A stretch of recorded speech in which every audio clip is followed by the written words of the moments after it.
여기서 많은 분들이 좀 놀라십니다. 살아 계실 때는 통장에서 돈을 이체하더라도 아무 연락이 없다가 사망하는 순간 세무서는 과거 10년치 금융거래 내역을 전부 전수조사해서 과세를 할 수 있다는 점입니다.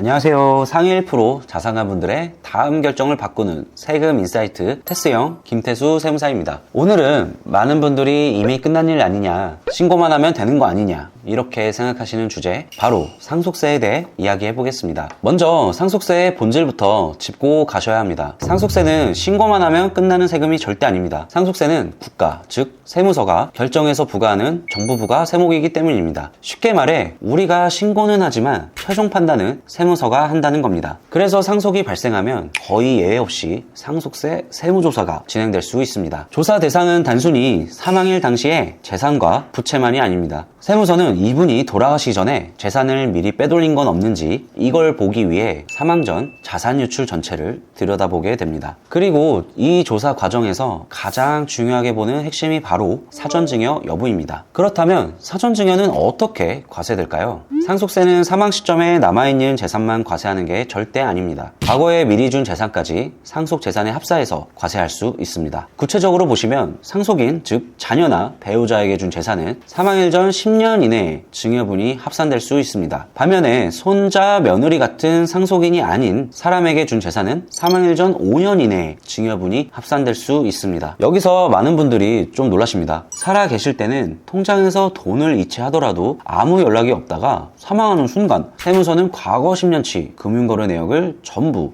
전수조사해서 과세를 할 수 있다는 점입니다. 그렇다면 사전증여가 왜 이렇게 위험할까요? 대표적으로 세 가지 이유가 있습니다. 첫 번째, 가산세가 어마어마합니다. 예를 들어 9년 전에 증여한 사실이 적발된다면 무신고 가산세 20%에 9년치 납부지연 가산세까지 붙을 수가 있습니다. 이 경우 세금보다 가산세가 더 커지는 배보다 배꼽이 더 큰 상황이 충분히 나올 수가 있습니다. 두 번째는 증빙 문제입니다. 특히 대여냐 증여냐의 문제입니다. 가족 간에 돈이 오가면 많은 분들이 이렇게 말씀하십니다. 이건 빌려준 돈이에요. 하지만 이자 지급 내역이 없다면 세무서는 거의 예외 없이 증여를 보게 됩니다. 사망 후에 차용증을 새로 작성하시거나 이자를 소급해서 만드시는 분이 계시는데 이 부분 절대 인정이 되지 않습니다. 이건 반드시 사전에 실제 지급 이자가 있는지 확인하는 것이 가장 큰 핵심일 수 있습니다. 세 번째, 이 부분을 정말 많이 놓치십니다. 우리 집은 상속세가 안 나와요. 공제범위 아니에요. 이렇게 상속세를 한 푼도 안 내는 상황이어도 10년 이내 사전증여 혐의가 있다면 별도로 증여세를 추징당할 수 있습니다. 즉 상속세는 없어도 증여세는 따로 나올 수 있다는 것입니다. 그럼 세무서는 구체적으로 어떤 걸 문제 삼을까요? 수표 이체, 예금 해지 후 바로 이체된 금액, 갑자기 빠져나간 고액 거래들, 이런 부분을 중심으로 상속인에게 소면 요청을 합니다. 이때부터 대응을 어떻게 하느냐에 따라 결과가 완전히 달라질 수 있습니다. 대표적인 해명 전략을 말씀드리자면, 첫째, 증여세 비과세 항목인지 검토하셔야 합니다. 피부양자의 생활비, 교육비, 의료비 등은 법에서 정한 비과세 항목이 될 수 있습니다. 이 경우 증빙만 제대로 된다면 과세를 피할 수가 있습니다. 둘째, 대여 즉 차용관계 입증입니다. 빌려준 돈이라면 상환 내역을 반드시 제출하셔야 합니다. 특히 원금 상환뿐만 아니라 이자 지급 내역까지 있다면 증여가 아니라 차용으로 인정받을 가능성이 매우 높아집니다. 실무상 세무서는 통장 입출금의 순액을 기준으로 보고 남은 잔액을 증여로 보는 경향이 있습니다. 그래서 제가 꼭 드리고 싶은 핵심 조언이 있습니다. 차용증이 불완전하거나 이자 상환 내역이 불규칙하시더라도 상속인의 상황과 어떻게 소명하느냐에 따라 결과는 충분히 달라질 수가 있습니다. 세무서에 답변서를 제출하기 전에 반드시 상속 전문 세무사와 상담해서 전략적으로 대응하셔야 합니다. 혼자 판단하고 대응하셨다가 괜히 세금만 키울 수 있는 상황이 정말 많이 발생할 수 있습니다. 자, 오늘은 상속세와 사전증여가 왜 이렇게 위험한지, 그리고 어떻게 대응해야 하는지 핵심만 정리해드렸습니다. 상속은 한 번의 실수로 수억 원이 갈릴 수가 있는 영역입니다. 지금 이 영상을 보시고 우리 집도 괜찮을까? 조금이라도 걱정이 되신다면 혼자 판단하지 마시고 전문가와